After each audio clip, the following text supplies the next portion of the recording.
नमस्कार सम्पूर्ण साथीहरुलाई स्वागत छ रेसिडेन्शियल स्ट्याटसको पार्ट 3 भिडियोमा। यो च्याप्टरको पार्ट 2 भिडियोमा हामीले यो च्याप्टरबाट 2075 सालसम्म सोधिएका क्वेशनहरुको सोलुसन गरेका थियौं। आज हामी फेरि पनि यसै च्याप्टरबाट 2074 सालदेखि 2071 सालसम्म सोधिएका क्वेशनहरुको सोलुसन हेर्न गइरहेका छौं। सुरुमा हामी 2074 सालमा सोधिएको यो क्वेशनको सोलुसन हेर्ने छौं। त्यसपछि क्रमशः अन्य क्वेशनहरुको पनि सोलुसन हेर्दै जाने छौं। यो क्वेशनको सोलुसन हेर्नुभन्दा अगाडि सुरुमा हामी यो क्वेशनलाई पढ्ने छौं, क्वेशनले के भन्दैछ राम्रोसँग बुझ्ने छौं। त्यसपछि मात्रै हामी यसको सोलुसन हेर्ने छौं। यो क्वेशन हेर्ने त क्वेशनले के भन्छ, mister Gupta an Indian citizen came to Nepal on first Magh of previous year. Mister Gupta भन्ने एउटा इन्डियन सिटिजन चाहिँ प्रिभियस इयरको माघ 1 गते नेपाल आएको रहेछ and engage in business and professional activities. र ऊ चाहिँ नेपाल आइसके पछाडि नेपालमा बिजनेस र प्रोफेसनल एक्टिभिटीजमा इन्गेज भएको रहेछ। He had submitted the following particulars for the previous income year. र उसले चाहिँ प्रिभियस इन्कम इयरको केही विवरणहरु चाहिँ सबमिट गरेको रहेछ। उसले सबमिट गरेको विवरण चाहिँ यहाँनिर तल दिएको छ। पहिलो नम्बरमा net accessible income from professional activities भनेर 5 लाख रुपैयाँ दिएको छ। उसले चाहिँ प्रिभियस इन्कम इयरमा नेपालमा प्रोफेसनल एक्टिभिटीजहरु गरेर त्यहाँबाट चाहिँ 5 लाख रुपैयाँ इन्कम अर्न गरेको रहेछ। त्यसपछि दोस्रो नम्बरमा net accessible income from business activities भनेर 4 लाख रुपैयाँ दिएको छ। उसले चाहिँ विभिन्न किसिमको बिजनेस एक्टिभिटीजहरु गरेर त्यहाँबाट प्रिभियस इन्कम इयरमा नेपालमा चाहिँ जम्मा 4 लाख रुपैयाँ आम्दानी चाहिँ प्राप्त गरेको रहेछ। तेस्रो नम्बरमा कन्सल्टेन्सी फिज रिसिभ ₹3 लाख भनेर दिएको छ र ब्राकेटमा चाहिँ आफ्टर टिडीएस पनि भनेको छ। यसरी ब्राकेटमा चाहिँ आफ्टर टिडीएस अथवा नेट भन्छ भने त्यस्तो अवस्थामा त्यसमा चाहिँ एडभान्स रूपमा ट्याक्स चाहिँ काटेर आएको हुन्छ भन्ने कुरा हामीले इन्कम फ्रम इन्भेस्टमेन्ट भन्ने च्याप्टरमा पढिसकेका छौं। यो कन्सल्टेन्सी फी भनेको चाहिँ प्रोफेसनको इन्कम अन्तर्गत पर्छ। यसमा चाहिँ एडभान्स रूपमा 15% चाहिँ ट्याक्स काटेर आएको हुन्छ। यो दिएको अमाउन्ट भनेको 85% मात्रै हो। यसमा चाहिँ 15% ट्याक्स चाहिँ एडभान्स रूपमा काटेर आएको छ। रिक्वायर्डमा एमा residential status of mister Gupta भनेको छ। मिस्टर गुप्ताको चाहिँ रेसिडेन्शियल स्ट्याटस के हो त्यो कुरा सोधेको छ। बीमा ट्याक्सेबल इन्कम र ट्याक्स लायबिलिटी चाहिँ सोधिरहेछ। यो क्वेशनको सोलुसन चाहिँ मैले अलरेडी गरिसकेको छ। हामी यसको सोलुसन चाहिँ हेर्छौं है। सुरुमा चाहिँ हामीलाई मिस्टर गुप्ताको रेसिडेन्शियल स्ट्याटस के हो त्यो कुरा चाहिँ सोधेको छ। अब यो मिस्टर गुप्ताको रेसिडेन्शियल स्ट्याटस चाहिँ थाहा पाउनको लागि सुरुमा हामीले के कुरा थाहा पाउनुपर्छ, मिस्टर गुप्ता चाहिँ नेपालमा जम्मा कति दिन बसेको छ हो त्यो कुरा चाहिँ थाहा पाउनुपर्ने हुन्छ। यानी कि उसको लेन्थ अफ स्टे चाहिँ कति छ त्यो कुरा चाहिँ हामीले सुरुमा थाहा पाउनुपर्ने हुन्छ। ऊ चाहिँ प्रिभियस इन्कम इयरको माघ 1 गते नेपाल आएको छ। माघ 1 गते नेपाल आइसके पछाडि ऊ चाहिँ अषाढ मसान्तसम्म नेपालमा बस्छ। माघ 1 गतेदेखि अषाढ मसान्तसम्म नेपालमा बस्दाखेरि जम्मा ऊ चाहिँ 6 महिना नेपालमा बस्छ। माघ 1 महिना बस्ने भयो, माघ फागुन चैत वैशाख जेठ अषाढ गरेर जम्मा 6 महिना चाहिँ ऊ नेपालमा बस्छ। 6 महिना भनेको 180 दिन। यसरी कुनै पनि व्यक्ति चाहिँ एउटै इन्कम इयरमा 183 दिन वा नेपालमा बस्छ भने त्यस्तो अवस्थामा उसको रेसिडेन्शियल स्ट्याटस चाहिँ नन रेसिडेन्ट हुन्छ। यानी कि मिस्टर गुप्ताको रेसिडेन्शियल स्ट्याटस चाहिँ नन रेसिडेन्ट रहेछ किनकि ऊ चाहिँ नेपालमा 183 भन्दा कम दिन चाहिँ बसेको छ। अब तपाईले के लेख्नु पर्यो, since Mr Gupta stayed in Nepal for less than 183 days that is 180 days. Mr Gupta चाहिँ नेपालमा 183 दिन भन्दा कम बस्यो यानी कि 180 दिन बस्यो। So his residential status is non resident भनेर तपाईले ए नम्बरको सोलुसन चाहिँ लेख्नुपर्ने हुन्छ। अब बीमा चाहिँ मिस्टर गुप्ताको ट्याक्सेबल इन्कम कति हो र ट्याक्स लायबिलिटी चाहिँ कति हो त्यो कुरा सोधेको छ। अब ट्याक्सेबल इन्कम क्याल्कुलेसन गर्नका लागि चाहिँ उसले नेपालमा जम्मा कति आम्दानी प्राप्त गरेको छ हो त्यसलाई चाहिँ हामीले जोड्नुपर्ने हुन्छ। अब उसले चाहिँ प्रोफेसनल एक्टिभिटीजबाट जम्मा 5 लाख रुपैयाँ आम्दानी प्राप्त गरेको छ, त्यसलाई हामीले राख्नु पर्यो। त्यसपछि उसले बिजनेस एक्टिभिटीजहरु गरेर त्यहाँबाट 4 लाख रुपैयाँ आम्दानी चाहिँ नेपालमा प्राप्त गरेको छ, त्यसलाई पनि हामीले उसको आम्दानीमा राख्नु पर्यो। अब यो कन्सल्टेन्सी फी चाहिँ उसले 3 लाख रुपैयाँ प्राप्त गरेको छ र ब्राकेटमा चाहिँ आफ्टर टिडीएस भनेको छ। हामीले यसको पार्ट 1 क्लासमा के पढेका थियौं, यदि नन रेसिडेन्ट पर्सन हो भने त्यस्तो अवस्थामा उसको लागि नेट र आफ्टर टिडिएस जति सबै फाइनल टिडिएस हुन्छ भनेर हामीले यसको पार्ट 1 क्लासमा पढेका थियौँ। अब यो क्वेसनमा मिस्टर गुप्ता भनेको चाहिँ एउटा नन रेसिडेन्ट पर्सन हो, त्यही भएर उसको लागि यो आफ्टर टिडिएस चाहिँ के हुन्छ त फाइनल टिडिएस हुन्छ। यसमा अग्रिम रूपमै अन्तिम रूपमै फाइनल रूपमै ट्याक्स चाहिँ काटेर आएको हुन्छ, त्यही भएर यसलाई चाहिँ हामीले उसको आम्दानीमा देखाइराख्नु पर्दैन है। यदि यो क्वेसनमा चाहिँ मिस्टर गुप्ता एउटा रेसिडेन्ट पर्सन भइदिएको भए त्यस्तो अवस्थामा हामीले यसलाई चाहिँ ग्रस अप गरेर उसको इन्कममा देखाउनु पर्थ्यो, तर ऊ चाहिँ एउटा नन रेसिडेन्ट पर्सन हो। नन रेसिडेन्ट पर्सनको लागि नेट र आफ्टर टिडिएस जति सबै फाइनल टिडिएस हुन्छ, त्यसमा अन्तिम रूपमै कर काटेर आएको हुन्छ, फेरि कर तिरिराख्नु पर्दैन, त्यही भएर यसलाई चाहिँ हामीले उसको आम्दानीमा चाहिँ राखिराख्नु पर्दैन है। यसरी चाहिँ तपाईँले मिस्टर गुप्ताको ट्याक्जेबल इन्कम चाहिँ क्यालकुलेसन गर्नुपर्ने हुन्छ। ट्याक्जेबल इन्कम चाहिँ टोटल 9 लाख रुपियाँ आउने रहेछ। अब ट्याक्जेबल इन्कम क्यालकुलेसन गरिसके पछाडि उसको ट्याक्स लायबिलिटी पनि क्यालकुलेसन गर्न भनिरहेछ। ट्याक्स लायबिलिटी क्यालकुलेसन गर्नका लागि चाहिँ टोटल ट्याक्जेबल इन्कमको 25% गर्नुपर्ने हुन्छ। हामीले पार्ट 1 क्लासमा के कुरा पढेका थियौँ हेर्ने त, ट्याक्स लायबिलिटी अथवा ट्याक्स पेबल क्यालकुलेसन गर्दा रेसिडेन्ट पर्सन भए स्ल्याब अनुसार ट्याक्स लगाउने र नन रेसिडेन्ट पर्सन भए सबै ट्याक्सेबल इन्कमलाई एकमुष्ट 25% फ्ल्याट रेट लगाउनुपर्छ भनेर पढेका थियौँ। यहाँनिर चाहिँ मिस्टर गुप्ता भन्ने एउटा व्यक्ति चाहिँ नन रेसिडेन्ट पर्सन हो। नन रेसिडेन्ट पर्सनको लागि चाहिँ हामीले यसरी स्ल्याब अनुसार चाहिँ ट्याक्स लगाइराख्नु पर्दैन, डाइरेक्ट 25% फ्ल्याट रेट चाहिँ लाउनुपर्छ है। यसरी मिस्टर गुप्ताको ट्याक्स लायबिलिटी चाहिँ 9 लाखको 25% यानि कि 2,25,000 हुने रहेछ। यसरी चाहिँ तपाईँहरूले यो क्वेसनको सल्भ गर्नुपर्ने हुन्छ। अब यति गरिसके पछाडि हामीले यो इन्कमलाई चाहिँ उसको इन्कममा समायोजन गरेका छैनौँ, यसको चाहिँ हामीले नोट लेख्नुपर्ने हुन्छ। नोटमा चाहिँ तपाईँहरूले consultancy fees received after TDS is treated as final TDS in case of non resident भनेर लेख्नुपर्ने हुन्छ। नन रेसिडेन्टको हकमा आफ्टर टिडिएस अथवा नेट भनेको इन्कम चाहिँ फाइनल टिडिएस हुन्छ, फाइनल टिडिएसको रूपमा ट्रिट गरिन्छ भनेर चाहिँ तपाईँले यसको नोट लेख्नुपर्ने हुन्छ है। अब हामी यसै गरी 2073 सालमा सोधिएको यो क्वेसनलाई पनि सुरुमा पढ्छौँ, त्यस पछाडि यसको पनि सोलुसन हेर्छौँ ल।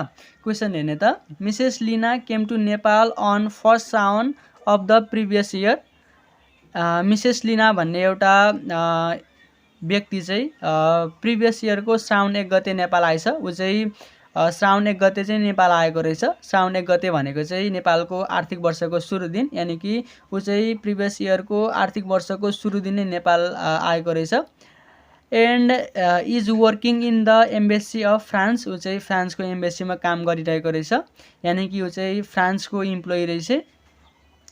हर salary and emoluments are paid by the country she represent. र उसको स्यालेरी र इमोलमेन्ट्स चाहिँ उसले जुन कन्ट्रीलाई रिप्रेजेन्ट गरिरहेछ हो त्यही कन्ट्रीले चाहिँ तिर्दिँदो रहेछ, यानि कि फ्रान्सले नै उसको स्यालेरी र इमोलमेन्ट्स चाहिँ पेड गरिदिँदो रहेछ। She declare the following sources of income during the year. र उसले चाहिँ त्यो इयर चाहिँ उसको केही सोर्सेसहरू चाहिँ डिक्लेयर गरेको रहेछ। स्यालेरी 6,000 पर मन्थ, यो चाहिँ 6,000 पर मन्थ दिएको छ, डलरमा दिएको छ। उसलाई चाहिँ फ्रान्स गभर्मेन्टले स्यालेरी दिँदो रहेछ, डलरमा चाहिँ दिँदो रहेछ 6,000 पर मन्थ। एक्सचेन्ज रेट दिएको छ डलरको, $1 को एक्सचेन्ज रेट चाहिँ 100 रहेछ। दोस्रो नम्बरमा डियरनेस अलाउन्स दिएको छ $1,000 पर मन्थ, यो पनि फ्रान्सले नै उसलाई दिएको।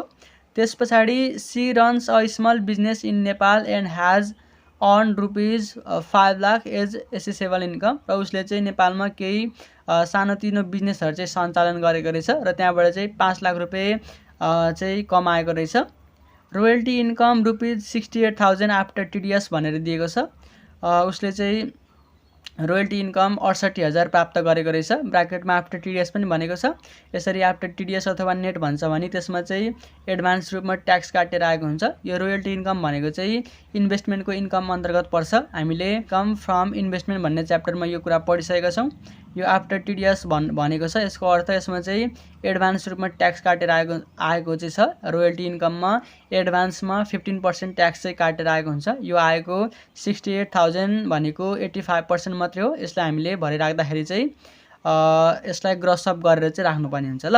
त्यस पछाडि इन्ट्रेस्ट फ्रम ब्याङ्क डिपोजिट भनेर 28,500 दिएको छ र ब्राकेटमा नेट पनि भनेको छ।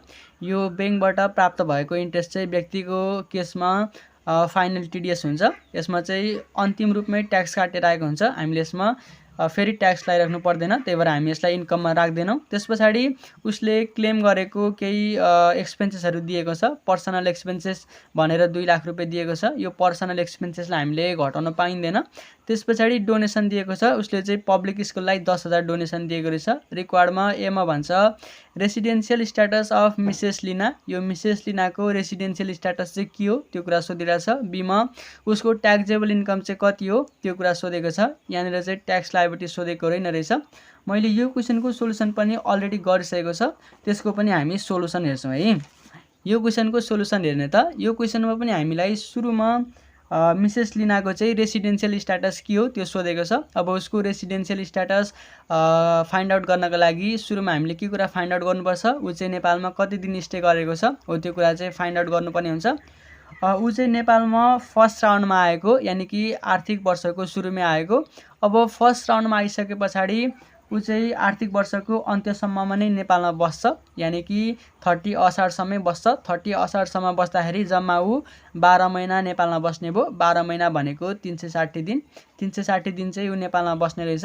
यसरी कुनै पनि व्यक्ति चाहिँ एउटै आर्थिक वर्षमा लगातार 183 दिन वा सोभन्दा बढी दिन बस्छ भने त्यस्तो अवस्थामा उसको रेसिडेन्सियल स्ट्याटस चाहिँ रेसिडेन्ट हुन्छ। त्यही भएर मिसेस लिनाको पनि रेसिडेन्सियल स्ट्याटस भनेको रेसिडेन्ट हुने भयो। अब तपाईँले के लेख्नु पर्यो, since Mrs Lina study in Nepal for more than 183 days, that is 360 days, so her residential status is resident भनेर तपाईँले लेख्नुपर्ने हुन्छ। अब बीमा चाहिँ उसको ट्याक्सेबल इन्कम कति हो त्यो कुरा सोधेको छ है। ल यो क्वेसनको सोलुसन गर्दाखेरि चाहिँ तपाईँले अलिकति ध्यान दिनुपर्छ ल। हामीले यसको पार्ट 1 क्लासमा के कुरा पढेका थियौँ, यदि हामीले कुनै विदेशी व्यक्तिको हिसाब गर्दैछौँ भने त्यस्तो अवस्थामा उसले चाहिँ विदेशबाट कमाएको इन्कम हामीले देखाइराख्नु पर्दैन।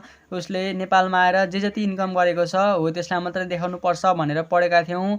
अब यहाँनिर पनि हामीले एउटा विदेशी व्यक्तिको चाहिँ हिसाब गर्दैछौँ। यो मिसेस लिना भनेको चाहिँ फ्रान्सको व्यक्ति हो। उसले चाहिँ नेपालमा आएर काम गर्दैछ। अब नेपालमा आएर काम गरिसके पछाडि उसले नेपालमा जे जति आम्दानीहरू गरेको छ हो त्यसमा मात्रै ट्याक्स तिर्नुपर्ने हुन्छ। त्यही भएर उसले नेपालमा कमाएको आम्दानीहरूलाई मात्रै उसको आम्दानीमा चाहिँ हामीले देखाउनु पर्ने हुन्छ। उसले चाहिँ विदेशबाट कमाएको आम्दानीहरूलाई चाहिँ उसको आम्दानीमा देखाइराख्नु पर्दैन, किनकि उसले विदेशबाट कमाएको आम्दानीमा चाहिँ उतैतिर ट्याक्स तिर्नुपर्छ, नेपालमा आएर त्यसको ट्याक्स चाहिँ तिरिराख्नु पर्दैन है। अब यो स्यालेरी जुन $6,000 पर मन्थ छ, यो चाहिँ उसलाई उसको फ्रान्स सरकारले नै दिएको, यो चाहिँ नेपालमा आएर कमाएको होइन। त्यही भएर हामीले यसलाई उसको आम्दानीमा समावेश गरिराख्नु पर्दैन। उसले यो पैसाको चाहिँ यो इन्कमको चाहिँ नेपालमा आएर ट्याक्स तिरिराख्नु पर्दैन, त्यही भएर हामीले यसलाई उसको आम्दानीमा देखाउँदैनौँ है। त्यस पछाडि डियरनेस अलाउन्स भनेर $1,000 पर मन्थ दिएको छ। यो पनि फ्रान्स गभर्मेन्टले नै दिएको, यो पनि उसले उतैतिर कमाएको, नेपालमा आएर कमाएको होइन। त्यही भएर यसलाई पनि हामीले उसको आम्दानीमा समायोजन गरिराख्नु पर्दैन। त्यस पछाडि तल्लोमा हामीलाई दिएको छ she runs a small businesses in Nepal, र यहाँनिर चाहिँ उसले नेपालमा आएर केही सानोतिनो बिजनेसहरू चाहिँ सञ्चालन गरेको रहेछ र त्यहाँबाट चाहिँ 5 लाख रुपियाँ आम्दानी गरेको छ। यो पैसा चाहिँ उसले नेपालमा आएर कमाएको है। नेपालमा आएर कमाउँछ भने त्यस्तो अवस्थामा उसले त्यसमा ट्याक्स तिर्नुपर्छ। त्यही भएर हामीले त्यो आम्दानीलाई चाहिँ उसको आम्दानीमा एड गर्नुपर्ने हुन्छ ल। इन्कम फ्रम स्मल बिजनेस भन्ने यो 5 लाख रुपियाँ हामीले चढाउनु पर्यो, अरू कुराहरू चढाइराख्नु परेन। त्यस पछाडि अर्को के दिएको छ भने त तल रोयल्टी इन्कम भनेर दिएको छ 68,000 आफ्टर टिडिएस पनि भनेको छ। यो रोयल्टी इन्कम भनेको चाहिँ इन्भेस्टमेन्टको इन्कम अन्तर्गत पर्ने इन्कम हो। यो हामीले इन्कम फ्रम इन्भेस्टमेन्ट भन्ने च्याप्टरमा पढिसकेका छौँ। अब यसमा चाहिँ आफ्टर टिडिएस भनेको छ। यसरी रोयल्टीमा चाहिँ आफ्टर टिडिएस अथवा नेट भन्छ भने त्यस्तो अवस्थामा 15% चाहिँ एडभान्स रूपमा ट्याक्स काटिरहेको हुन्छ। अब यो आएको भ्यालु भनेको 85% मात्रै हो। यसलाई हामीले ग्रस अप गरेर राख्नु पर्यो है। अब यहाँनिर कन्फ्युज नहुने ल, अगाडिको हिसाबमा चाहिँ हामीले यो आफ्टर टिडिएस भन्दाखेरि राखिएन, तर यहाँ चाहिँ किन राखियो भनेर कन्फ्युज नहुने है। माथिको केसमा चाहिँ यो मिस्टर गुप्ता भन्ने व्यक्ति चाहिँ नन रेसिडेन्ट पर्सन थियो। नन रेसिडेन्ट पर्सनको लागि चाहिँ नेट आफ्टर टिडिएस जति फाइनल टिडिएस हुने हुन्। तर यो मिसेस लिना भनेको चाहिँ एउटा रेसिडेन्ट पर्सन हो है। रेसिडेन्ट पर्सनको लागि चाहिँ यस्तो आफ्टर टिडिएस र नेट फाइनल टिडिएस हुँदैन। त्यो कुरा चाहिँ तपाईँले बुझ्नुपर्ने हुन्छ ल। यदि फाइनल टिडिएसहरू नै हुन् भने हैन, फाइनल टिडिएसहरू नै हुन् भने त्यस्तो अवस्थामा चाहिँ त्यो फाइनल टिडिएस नै हुन्छ। तर यो रोयल्टी इन्कम चाहिँ फाइनल टिडिएस होइन, यो चाहिँ एडभान्स टिडिएस हो। एडभान्स टिडिएस चाहिँ हामीले चढाउनु पर्यो ल। अब यति कुराहरू मात्रै चढ्छ। अरू चाहिँ तल हामीलाई यो इन्ट्रेस्ट फ्रम ब्याङ्क डिपोजिट दिएको छ, यसमा त फाइनल टिडिएस हो। यो अग्रिम अन्तिम रूपमै ट्याक्स काटेर आएको हुन्छ, त्यही भएर यसमा फेरि ट्याक्स तिर्नु पर्दैन। यसलाई हामीले उसको इन्कम अन्तर्गत चाहिँ एड गरेर राख्नु पर्दैन, यसको हामीले नोट लेख्नुपर्ने हुन्छ।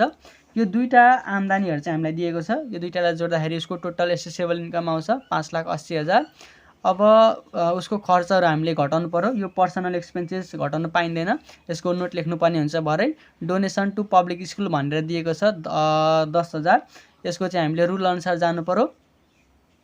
डोनेसन टु पब्लिक स्कुल भन्ने यसको रुल भनेको 5% of total accessible income. Total accessible income 5,80,000 छ। 5,80,000 को 5% भनेको 29,000 अनि यसको एक्चुअल अमाउन्ट 10,000 दिएको छ, 10,000 र यसको म्याक्सिमम लिमिट भनेको 1 लाख हो। यो तीनटा मध्ये जुन सानो छ त्यो घटाउन पाइन्छ। यो तीनटा मध्ये 10,000 सानो, त्यही भएर 10,000 घटाउने। 10,000 घटाउँदाखेरि यसको टोटल ट्याक्सेबल इन्कम चाहिँ 5,70,000 आउने रहेछ। यसरी चाहिँ तपाईँहरूले यो क्वेसनलाई सल्भ गर्नुपर्ने हुन्छ है। अब यति गरिसके पछाडि यसको पनि नोट लेख्नु पर्यो। नोटमा चाहिँ amount receive by a foreign citizen from the foreign country are exempt from tax. यो चाहिँ फरेन सिटिजनले फरेनबाट प्राप्त गरेको आम्दानी चाहिँ ट्याक्स एक्सेप्ट हुन्छ, त्यसमा ट्याक्स छुट हुन्छ, ट्याक्स तिर्नु पर्दैन भनेर लेखिदिने। यहाँनिर चाहिँ स्यालेरी, डियरनेस अलाउन्सहरू चाहिँ ट्याक्स एक्सेप्ट इन्कमहरू हुन्, किनकि यो चाहिँ फरेनबाटै प्राप्त भएको आम्दानी हो। अब दोस्रो नोट तपाईँले के लेख्नुपर्ने हुन्छ, personal expenses are not deductible भनेर लेखिदिने। यो पर्सनल एक्सपेन्सेस चाहिँ घटाउन पाइँदैन भनेर लेखिदिने है। यसरी चाहिँ तपाईँले यो क्वेसनको सल्भ गर्नुपर्ने हुन्छ। अब चाहिँ हामी अर्को क्वेसन पनि हेरिहाल्छौँ है। ल 2072 सालको क्वेसन हेर्ने त। मिस्टर सुकी तामो अ सिटिजन अफ जापान भन्दैछ यहाँनिर। मिस्टर सुकी तामो भन्ने एउटा जापानिज सिटिजन रहेछ। वर्किङ इन जापानिज एम्बेसी, ऊ चाहिँ जापानिज एम्बेसीमा काम गरिरहेको रहेछ। केम टु नेपाल, नेपाल आएछ first Kartik of previous year, previous इयरको कार्तिक 1 गते चाहिँ नेपाल आएछ। He stayed in Nepal until the Asar end of previous year, र ऊ चाहिँ प्रिभियस इयरको असाढ अन्तिमसम्म चाहिँ नेपालमा बसेछ। The particulars of his incomes and expenditure during the previous year are as follows, र उसको आम्दानी र खर्चको विवरणहरू चाहिँ यहाँ तल दिएको छ। स्यालेरी भनेर $4,000 पर मन्थ दिएको छ। त्यस पछाडि आउट स्टेसन अलाउन्सेस भनेर $2,000 पर मन्थ दिएको छ। Residential facility provided by the office भनेर दिएको छ। ही ह्याड अन $2,55,000 after TDS as a consultation fee, र उसले चाहिँ कन्सल्टेसन फी बापत चाहिँ जम्मा 2,55,000 कमाएको रहेछ। Income from small businesses of $2 lakh भनेर दिएको छ। उसले चाहिँ सानोतिनो बिजनेसबाट 2 लाख रुपियाँ चाहिँ इन्कम गरेको रहेछ। Interest on from private loan $1 lakh, उसले चाहिँ प्राइभेट लोन कसैलाई दिएको थियो र त्यहाँबाट चाहिँ 1 लाख रुपियाँ इन्ट्रेस्ट चाहिँ अन गरेको छ। त्यस पछाडि उसले क्लेम गरेको उसको एक्सपेन्सेसहरू दिएको छ। Collection cost of consultancy fee भनेर 1,000 दिएको छ। इन्ट्रेस्ट कलेक्सन चार्ज भनेर 5,000 दिएको छ। The exchange rate of $1 was equal to ₹95 भन्दैछ, अनि $1 को एक्सचेन्ज रेट चाहिँ 95 छ भन्दैछ। रिक्वायर्डमा एमा total taxable income of mister सुकी तामो, सुकी तामोको चाहिँ टोटल ट्याक्सेबल इन्कम कति हो त्यो सोधेको छ। बीमा चाहिँ हिज रेसिडेन्सियल स्ट्याटस, उसको रेसिडेन्सियल स्ट्याटस चाहिँ के हो त्यो सोधेको छ। यहाँ चाहिँ जस्ट अपोजिट क्वेसनहरू सोधेको रहेछ ल। अरू बेला चाहिँ सुरुमा हामीलाई रेसिडेन्सियल स्ट्याटस सोध्थ्यो, यहाँ चाहिँ हामीलाई सुरुमा उसको ट्याक्सेबल इन्कम सोधेको छ र लास्टमा चाहिँ उसको रेसिडेन्सियल स्ट्याटस सोधिरहेछ। यो क्वेसनको सोल्युसन पनि मैले अलरेडी गरिसकेको छ है। यसको पनि हामी सोल्युसन हेर्छौँ ल। यो क्वेसनको सोल्युसन हेर्ने त। यो क्वेसनमा चाहिँ हामीलाई सुरुमा सुकी तामोको ट्याक्सेबल इन्कम सोधिरहेछ। उसको ट्याक्सेबल इन्कम क्याल्कुलेसन गर्नको लागि उसले चाहिँ नेपालमा केबाट आम्दानी गरेको छ हो त्यसलाई चाहिँ जोड्नुपर्ने हुन्छ है। अब उसले यो जुन डलरमा इन्कम दिएको छ यो चाहिँ उसले जापानबाटै कमाएको आम्दानी हो। यसरी हामीले चाहिँ विदेशी व्यक्तिको हिसाब गर्दैछौँ भने उसले नेपालमा कमाएको आम्दानीहरू मात्रै आम्दानीमा चाहिँ समावेश गर्नुपर्छ भनेर हामीले पार्ट 1 भिडियोमा पढेका थियौँ। उसले चाहिँ विदेशबाट कमाएको आम्दानीमा चाहिँ नेपालमा आएर ट्याक्स तिरिराख्नु पर्दैन भनेका थियौँ। त्यही भएर यो जुन आम्दानीहरू छ यो डलरमा दिएको, यो चाहिँ उसले जापानबाटै प्राप्त गरेको, यो आम्दानीमा उसले नेपालमा आएर ट्याक्स तिरिराख्नु पर्दैन। त्यही भएर हामीले यो आम्दानीलाई चाहिँ उसको आम्दानीमा समायोजन गरिराख्नु पर्दैन है। उसले चाहिँ नेपालमा आएर जे जति इन्कमहरू गरेको छ हो त्यसमा मात्रै ट्याक्स तिर्नुपर्ने हुन्छ। त्यही भएर नेपालको आम्दानीहरूलाई मात्रै हामी समायोजन गर्छौँ। यो स्यालेरी उसलाई जापान सरकारले नै दिएको, यो हामीले उसको आम्दानीमा राखिराख्नु परेन। त्यस पछाडि यो आउट स्टेसन अलाउन्स पनि डलरमा दिएको छ, यानि कि यो पनि जापानले नै दिएको, यसलाई पनि उसको आम्दानीमा राखिराख्नु परेन। त्यस पछाडि residential facility provided by the office भन्दैछ। अफिसले चाहिँ उसलाई रेसिडेन्सियल फ्यासिलिटी प्रोभाइड गरेको रहेछ।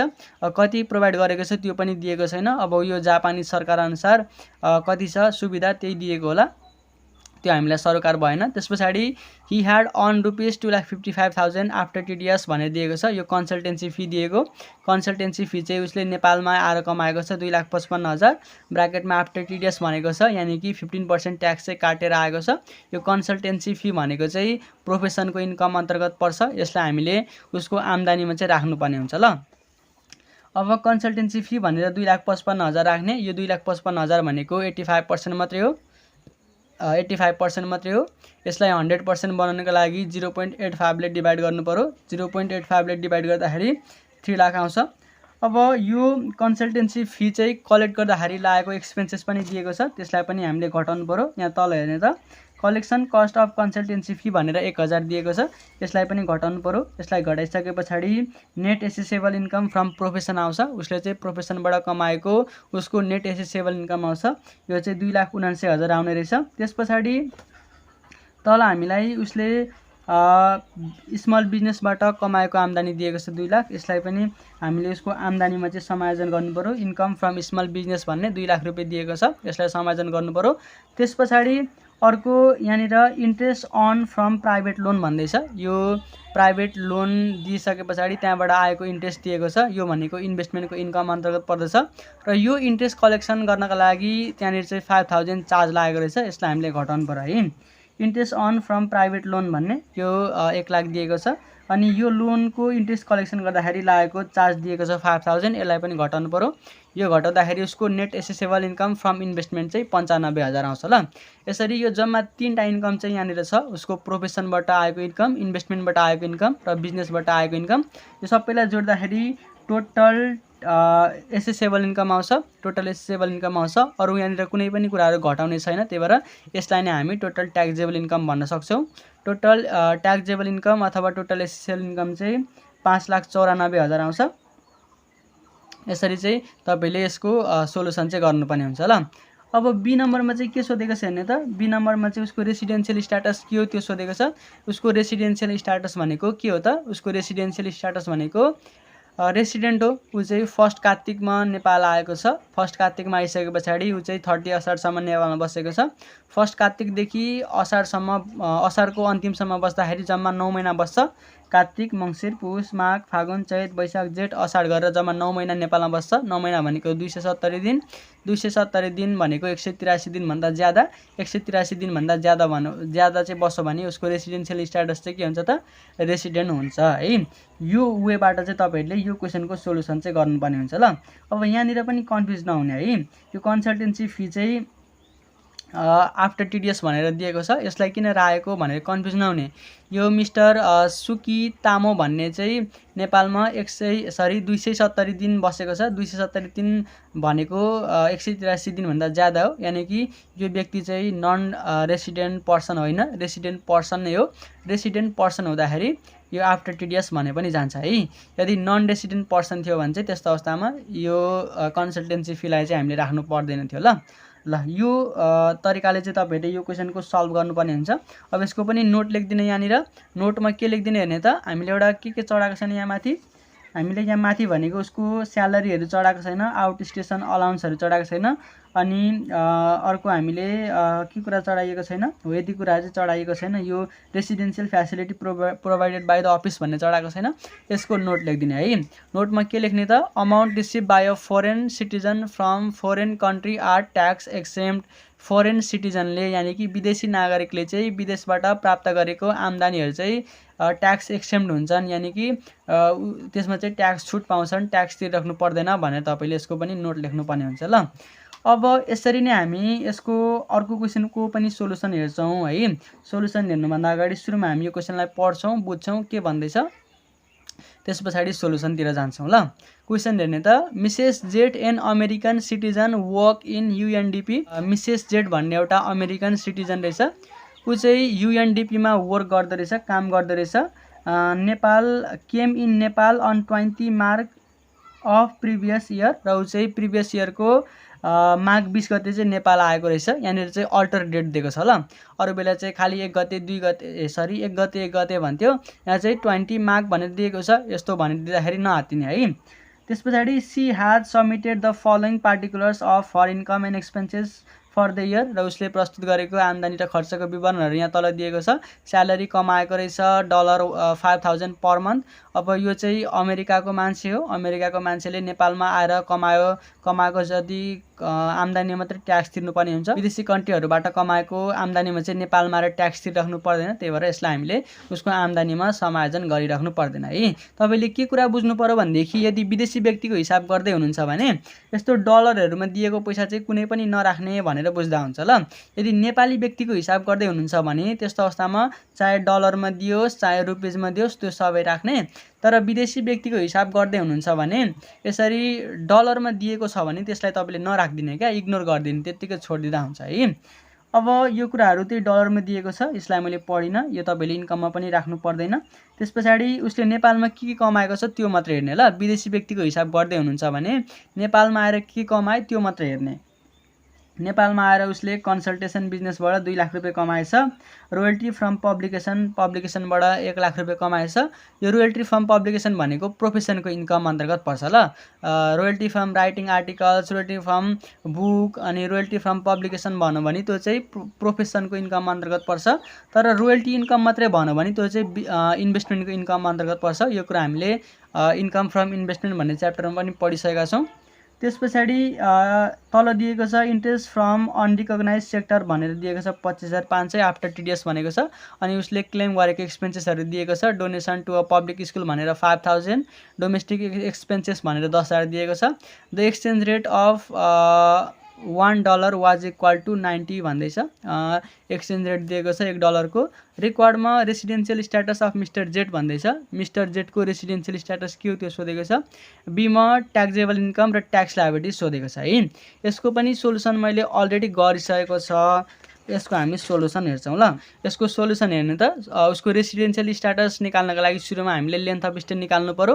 ऊ चाहिँ 20 मार्गमा नेपाल आएको, अनि अब 20 मार्गमा नेपाल आइसके पछाडि चाहिँ ऊ 30 असाढसम्म बस्छ। यहाँनिर अलिकति विचार गर्ने ल।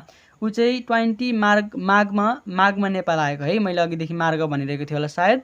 ऊ चाहिँ 20 माघमा नेपाल आएको। 20 माघमा नेपाल आउँदाखेरि ऊ त्यो माघ 20 गते नेपालमा बस्ने भयो होइन। माघ 20 गते बस्छ। 20 गते एक दिन, 20, 21, 22, 23, 24, 25, 26, 27, 28, 29, 30 जम्मा 11 दिन चाहिँ माघको महिनामा नेपाल बस्ने भयो है। अब माघमा चाहिँ 11 दिन बसिसके पछाडि ऊ माघदेखि फागुन, चैत, वैशाख, जेठ, असाढ, ऊ 5 महिना चाहिँ अरू थप नेपालमा बस्छ। 5 महिना इन्टु 30 गर्दाखेरि जम्मा 150 दिन प्लस 11 गरेर 161 दिन चाहिँ ऊ नेपालमा बस्छ। 161 दिन भनेको 183 दिनभन्दा कम हो। 183 दिनभन्दा कम चाहिँ कुनै पनि व्यक्ति चाहिँ एउटा इन्कम इयरमा नेपालमा बस्छ भने त्यस्तो अवस्थामा उसको रेसिडेन्सियल स्ट्याटस चाहिँ नन रेसिडेन्ट हुन्छ। त्यो कुरा तपाईँले बुझ्नु पर्यो। अब यो मिसेस जेटको रेसिडेन्सियल स्ट्याटस चाहिँ नन रेसिडेन्ट हुने भयो, किनकि ऊ चाहिँ नेपालमा 183 भन्दा कम दिन बसेको छ। उसको ट्याक्सेबल इन्कम क्यालकुलेसन गर्नु पर्यो। ट्याक्सेबल इन्कम क्यालकुलेसन गर्दाखेरि उसले चाहिँ कन्सल्टेसन बिजनेसबाट 2 लाख रुपियाँ कमाएको छ। रोयल्टी फ्रम पब्लिकेसनबाट 1 लाख कमाएको छ है। नेपालबाट कमाएको इन्कम चाहिँ यति मात्रै छ। अरू सबै उसले आफ्नै देशबाट कमाएको इन्कम हो। यो आफ्नो देशमा कमाएको इन्कमको ट्याक्स नेपालमा आएर तिरिराख्नु पर्दैन, त्यही भएर हामीले त्यसलाई इन्कममा समायोजन गरेनौँ। यति दुई बिच जोड्दाखेरि चाहिँ उसको टोटल एसेसेबल इन्कम आउँछ। अब यहाँ डोनेसन दिएको छ उसले पब्लिक स्कुललाई, यसको रुल अनुसार जानु पर्यो। 5% अफ यो 3 लाखको 5% गर्नु पर्यो, यति आउँछ। अनि एक्चुअल अमाउन्ट अमाउन्ट र म्याक्सिमममा जुन सानो छ त्यो घटाउनु पर्यो। यहाँ सानो भनेको 5000 छ। 5000 घटाउँदाखेरि यसको ट्याक्सेबल इन्कम यति आउँछ। अब यसको ट्याक्स लायबिलिटी क्याल्कुलेसन गर्नु पर्यो ल। ट्याक्स लायबिलिटी क्याल्कुलेसन गर्दाखेरि यहाँनिर पनि हामीले फ्ल्याट रेट लगाइदिने, किनकि यो मिसेस जेड भन्ने व्यक्ति चाहिँ एउटा नन रेसिडेन्ट पर्सन हो। नन रेसिडेन्ट पर्सनको केसमा हामीले डाइरेक्ट फ्ल्याट रेट लाउनुपर्छ। फ्ल्याट रेट लाउँदाखेरि उसको ट्याक्स लायबिलिटी चाहिँ 73750 हुन्छ है। ल यसरी चाहिँ तपाईँले यो क्वेसनको सल्भ गर्नुपर्ने हुन्छ र यसको नोटहरू लेखिदिनु पर्ने हुन्छ। ल आजको लागि चाहिँ भिडियो यति नै। आई होप तपाईँहरूलाई यो भिडियोले अलिकति भए पनि हेल्प पुर्याउनेछ र अन्य प्रब्लमहरू पनि यस्तै टाइपको छ। तपाईँले अब ओल्ड इज गोल्डबाट लगभग यति सोल्युसन गर्दाखेरि पुग्छ है। अब बाँकी एक्स्ट्रा टाइपको क्वेसनहरू चाहिँ तपाईँले बुकबाट आफै सल्भ गर्नु होला।